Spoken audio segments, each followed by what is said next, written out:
Business is brisk at the weekly sheep market in Poyntzpass, but on a March night 5 years ago, as the farmers bought and sold around this ring, a terrorist atrocity was taking place on the other side of the road. The LVF attack left 2 dead. Now the men who pulled the triggers that night are demanding early release. Tonight on Insight we ask, what price justice?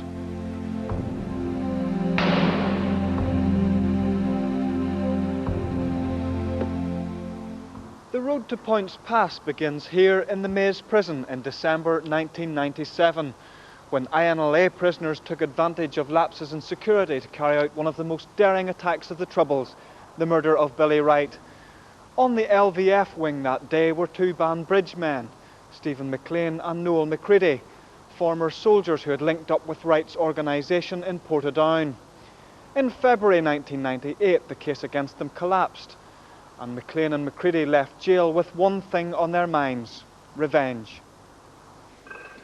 The gang had identified the target, the railway bar. The LVF later claimed it was being used by the IRA.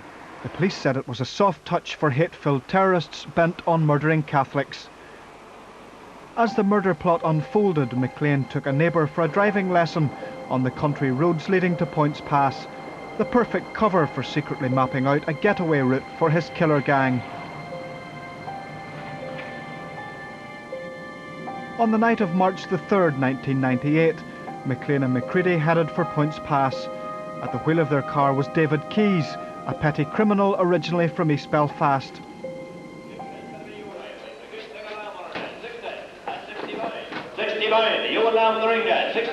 In the village itself, the Tuesday night livestock market was in full swing, attracting farmers from across the district. Whether by accident or evil design, the LVF was going to hit the railway bar, which is too small to even hold a table during one of its busiest periods. As it happened, there were 8 customers inside.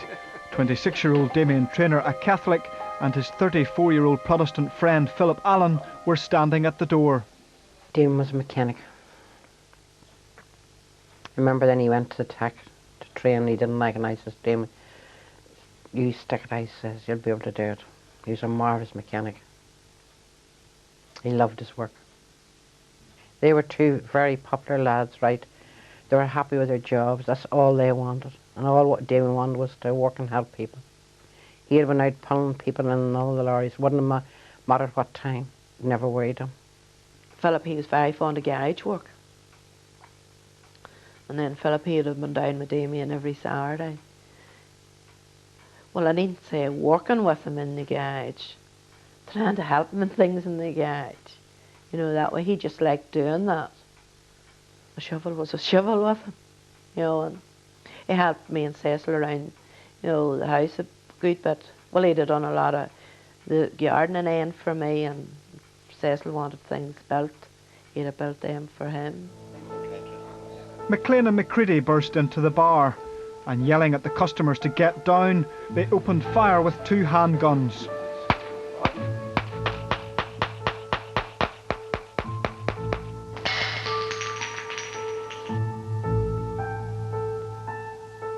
Two drinkers were shot and wounded, one as he tried to shield his teenage daughter. And by the time McLean and McCready ran out of bullets, Damien and Philip lay fatally injured. I can remember my oldest son, Dee, coming down, and he was wrapping the windows in the front of the house the whole way down the street, and then he banged on the front door. And I didn't know what was going on, so he came in, and I opened the door, and he shouted in that Philip and Damien had got shot up in the pub. Well, shot in the pub, or shot in the leg, they were shot in the arm. It was something like that. So I put on my coat and I ran up the street, shouted at Cecil and told him. But whenever I went in through that bar door, it was completely different. Damien, I could see a hole in Damien's head, just above the top of his ears. And Philip, he was cold, and then he was warm, and then he was cold. And Mrs. Daly lives across the street. She's a nurse, and she was attending Philip and there was blood coming out of Philip. I remember somebody coming to the door and they were looking Sean, and I thought it was an accident. And I remember, I wasn't listening, I remember the fella saying, Damien has been shot. And I walked down, and the fella, he came down with me. And I remember getting into the pub, and Damien was lying on the floor, and Philip was up at the top. The two nurses were with him. And then I remember saying to him, I says, Damien, smell me. He was very cold. Philip, he kept on saying he was down. And you're just in that much shock. You just don't know what to do. They asked me, did I give them my permission to cut the clothes? I said, cut whatever you want.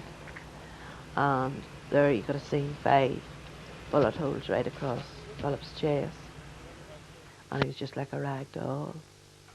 And his arms were flapping about everywhere. He told his father he was dying. I said to him, I says, Damien, smell me. And his hand was so cold.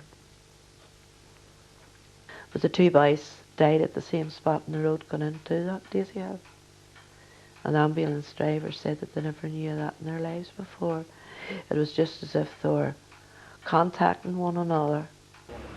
As news of the killing spread, shell-shocked villagers gathered in the street, scarcely able to believe what had happened in their midst. We thought in Poyntzpass that we were God's own children because everybody was so well mixed. You know, and we never dreamt of it coming here. Well, if you wanted to pick the one place in the north of Ireland where there weren't any tensions, where there was no sectarianism, where there was no history of paramilitarism, then it would have been Poyntzpass. And that's probably the reason that the evil minds who did this chose it, because they knew they would be able to drive in and drive out undetected. And they knew that when they went into that pub in Poyntzpass, they knew full well it was a mixed pub, and they knew they were going to be killing people of all persuasions. It was unbelievable, the shock, and people were just in disbelief, couldn't believe what had happened. Because this is one of the quietest villages in the north of Ireland. I'm not saying we're unique in any shape or form, but we have got very good community relations down through the years. These 2 men that were murdered last night, 2 friends across the community divide, in a sense symbolised the future in Northern Ireland. And those gunmen, in the evil atrocity that they committed, they symbolised the past. And we've now got to make progress in these talks, real progress. That should be our mission, so that the hopes of the future drive out the demons of the past. Meanwhile, at Stormont, the province's politicians were locked in talks. The negotiations had reached a crucial stage. It was at a point when things were beginning to coalesce. There were a number of balls still in the air, and it was just at that period of time where, the most difficult period actually, when you're trying to draw a conclusion on a number of issues which have been hanging about for, as they were then, for 3 years without getting to a conclusion. The following day, the 2 MPs who would spearhead the new power-sharing executive staged an impromptu show of unity that seemed to symbolise the spirit of Poyntzpass. We talked to people on the streets, and we talked to literally probably hundreds of people who were there covering it. In many ways it was fortuitous that we did meet at that period of time, but I think it was symbolically very potent that in the middle of the Good Friday discussions, almost at the end of those deliberations, that we were both able to make clear our position in relation to the awful violence which had taken place there. As the village came to a standstill for a day of mourning, the police hunt for the killers was pressing ahead. There had been an early breakthrough. Before the shooting, David Keyes had been seen in a car matching the description of the getaway vehicle. Keyes was arrested and led police to the spot in Banbridge, where the guns used in the killings had been hidden, close to the clothes worn by the terrorists. Stephen McLean and Noel McCready and a 4th man, Ryan Robley, were arrested and later charged. A fortnight later, Keyes paid a heavy price for cooperating with the police. David Keyes is driven from Newry Courthouse last Wednesday after appearing on a murder charge. Yesterday he was found dead in his cell in the Maze prison. Less than a month later, politicians clinched the Good Friday Agreement. Contained within it was a deal on prisoners, which paved the way for hundreds of paramilitaries to walk free under the early release scheme run by the Sentence Review Commission. But today, 5 years on, a handful of prisoners who claim they meet the criteria for early release remain in jail. They include Neil Sheridan, jailed in 2001 for the INLA murder of RUC reservist Cyril Stewart in Armagh 3 weeks after Poyntzpass. Also Trevor McKeown, who was convicted of the murder of Catholic teenager Bernadette Martin as she lay in bed in Achillee in 1997. With McKeown on the wings in Maghaberry Prison are the Poyntzpass killers. Early releases became law as part of the Northern Ireland Sentences Act of 1998. At the time, the LVF was a specified group, meaning its prisoners, among them McLean and Macready, didn't qualify. But that was all to change. In May, just 2 months after Poyntzpass, the LVF called a ceasefire. In November, the government officially recognised the truce. In February 2000, McLean and Macready were sentenced to life for what the judge said was one of the most heinous offences in the history of Northern Ireland. The pair joked and laughed as the sentence was handed down, no doubt boosted by the belief they could be free in months. Hard. It's hard. It was hard for everybody to see. We were only 3 seats sitting from them. And one in particular, Macready, he turned right around to see he was there. He was just like a bird. And you could see the real leaving and the snickering and laughing. The first time I seen them was in Armagh. And I just could not believe that it was someone as young had done it and that it could be so evil. Them turning around and pointing and laughing to their own relatives and talking between themselves and laughing as if they were watching a television programme. In fact, McLean and Macready were given a release date of July the 28th, 2000. Just weeks before, while on parole, the pair became involved in a vicious street fight among rival loyalists in Banbridge, which ended with their being charged with attempted murder. The then Secretary of State, Peter Mandelson, was outraged. He stepped in to challenge their early release. The Sentence Review Commission gave way and reversed their decision. As it turned out, McLean and Macready were cleared of all charges relating to the incident in Banbridge, but the commissioners still refused to release them, saying they couldn't be sure that the pair wouldn't pose a danger to the public. And in the meantime, the other man convicted of the Poyntzpass murders, Ryan Robley, had himself been released. Stephen McLean is now taking legal action in a bid to secure his freedom. He wants a judge to declare that his continued imprisonment is in fact unlawful. The case, which is being heard here at the High Court in Belfast, has thrown up all sorts of apparent contradictions.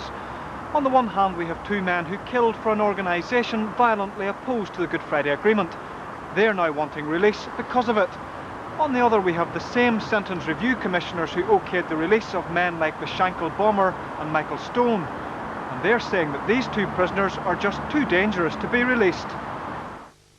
And in another ironic twist, McLean and Macready turned for help to an outspoken critic of the whole early release programme, who raised their case with the authorities. Well, I had been aware that a number of prisoners were still in jail. Certainly when any prisoner gets in touch with me, I'm usually fairly sceptical as to why they want to get in touch with a politician, especially a politician who's been so vehemently opposed to the position that they have taken. But I do believe that if you set aside the political emotions in this case and look at how the law has been applied, it has been applied in an unfair way. Whenever the government starts making examples of certain prisoners, it smacks of what they've done in the Irish Republic with the Garda McCabe issue, that there's a higher standard for people who have murdered Garda McCabe than there is for everyone else. Again, I stress my view that I don't think any of these prisoners ought to have got out. I campaigned on that basis. But once the government applies that law, they must apply it on a fair basis. Alongside his court battle, McLean is waging a one-man campaign from behind bars. He makes telephone calls to canvass support and has written directly to the Secretary of State pleading his case. When he heard that Insight was making this programme, McLean issued the following statement. I've made this statement as a reformed individual and not as a member of the Loyalist Volunteer Force or on behalf of that organisation. I am still in support of the peace process as outlined in the Good Friday Agreement, despite the fact that I remain in prison. I have renounced terrorism and severed all links and ties that I had with the LVF organisation, either inside or outside of prison. I genuinely regret my paramilitary past and recognise the futility of all terrorism, regardless of whatever corner it might emanate from. I would like to now publicly take this opportunity to unreservedly and sincerely apologise for my part in carrying out the atrocity at Poyntzpass, for which I am truly remorseful. Wouldn't believe it at all. I don't think McLean has any remorse in him whatsoever. In your view, what is a just sentence for them? I think it would be safer maybe not saying that, to be honest with you. Do you think life should mean life? Yeah, or do unto them what they done unto you. The Poyntzpass killers have gone through the same legal process as former UFF leader Johnny Adair when he applied for early release. Human rights groups are concerned about the format of a so-called private hearing at which sensitive security information is aired. The private hearing looks at so-called damaging information, which is being put forward as a reason for revoking the prisoner's licence. During that hearing, the prisoner cannot be present and the prisoner's legal representative cannot be present, but the Attorney General appoints a special advocate to represent the prisoner's interests. However, the special advocate is not allowed to consult with the prisoner or to discuss with him any of the issues brought to the damaging hearing. So we feel that it's unfair on the prisoner here. She doesn't get a proper opportunity to know what the case is against them, and therefore they can't answer the charges effectively. But should the Human Rights Commission not be concentrating on the rights of victims' families rather than those of convicted killers? Well, the position of the Human Rights Commission is that everybody in society has human rights. There are certain standards laid down internationally that we must apply. We must not have regard to the personalities of the particular individuals. We must instead have regard to the general standards and apply them across the board. If that means standing up for the rights of some very undesirable or nasty people, well, so be it, because the law says that everybody has human rights. This is not about treating prisoners equally. This is about political point scoring and about using prisoners in a political gamble. And that's why it has been thoroughly wrong from day one to have included the whole issue of prisoner releases in any political deal. Because once you start messing about and interfering with the due process of law, the decisions of courts, how those decisions are applied in terms of jail sentences, you turn the judicial system on its head. The Allen and Traynor families say it's a system of justice that has failed them in the past, and they have little faith it will deliver in the future. If they do get out, they'll never get peace. And they'll do the same thing over again to somebody else. Do you think they should get out? No. I think anybody that does whatever they've done wrong, to keep them in there and let them do, I really think they should bring back hanging. What they're getting, they're in there now. They're lifting lead. I really do think hanging should be brought back. So you really feel that any prison term that they got wasn't enough? It wasn't enough. I would be very disappointed if there's leniency shown towards those two people. Because they showed no leniency towards the unfortunate people they shot, and more importantly to the families that they left behind.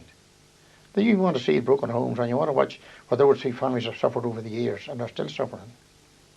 5 years on, more than 400 paramilitary prisoners have walked free early under the terms of the Sentences Act. Of those who've been released, only 34 have been charged with new offences or have had their licences revoked. The Sentence Review Commissioners have always acknowledged that their decisions by their very nature have been painful for the victims of violence. The justice debate has been reignited by the ongoing political negotiations surrounding so-called on-the-runs, terrorist suspects who've managed to avoid trial. Always keen to avoid controversy, the Commissioners declined to take part in this programme. I think the political thinking behind the early release scheme was a recognition that prisoners would have to be released as part of a broader process of conflict resolution. Internationally and historically in Ireland, generally prisoners are released as part of a conflict resolution process, and I think from an early stage the political players recognised that reality. It certainly was a key issue for the political parties associated with the paramilitary groups, for Sinn Féin and the Loyalist parties, and I suspect that there would not have been a deal had we not have had provisions to secure the early release of the prisoners. Pat Campbell's son Philip was shot dead by the UFF in 1992. She works closely with other victims' families and says they were deeply unhappy when the full details of the early release scheme emerged. Well, we felt quite sad about it because we thought it was very premature for prisoners to be going to be let out when they had done some of them had done such a short time of their sentence, and like a lot of people said to me, like, our sentence doesn't end, ours goes on because we have been deprived of our loved ones. And we all did not think that surely that part of it was totally necessary. I think it has achieved what it was meant to do. It brought the political parties who are associated with the paramilitaries into the process. It has been a success in that we've only had, I think, 30 odd prisoners who've been brought back into prison. Majority of them for ordinary related offences. So in terms of its objective, which was to help secure the peace, yes, I think it has been a success. Back in Poyntzpass, life has returned to as close to normal as possible, but the village will always be haunted by the events of the night of March 3rd, 1998. The Allen and Traynor families are still wrestling with their grief. They've little time to follow the legal wrangling surrounding the fate of the men who cut down their loved ones in cold blood. Whatever the killer's future, they say they are facing a life sentence. You see him every day, you see the van, you see the lorry. You see him coming in, you see him at the front door. You see him with the clothes on and his boots. And he never was one for the house, he always loved out. I had left the clothes on already from the morning, he'd been changing. He never gave you any bother. And Philip was so gentle. You find it hard looking ahead. Because from Philip left the house to Philip was shot in the pub was 20 minutes. It's like everything else. All of us is looking peace. We know we have a price to pay for peace. But how long have we to pay the price for peace? Like, if Damien and Philip had been the last two and there'd been no more murders after that, well, that would have helped a lot. But not the way it's just carried on. And I really do think there's an element of people that doesn't want peace at any price.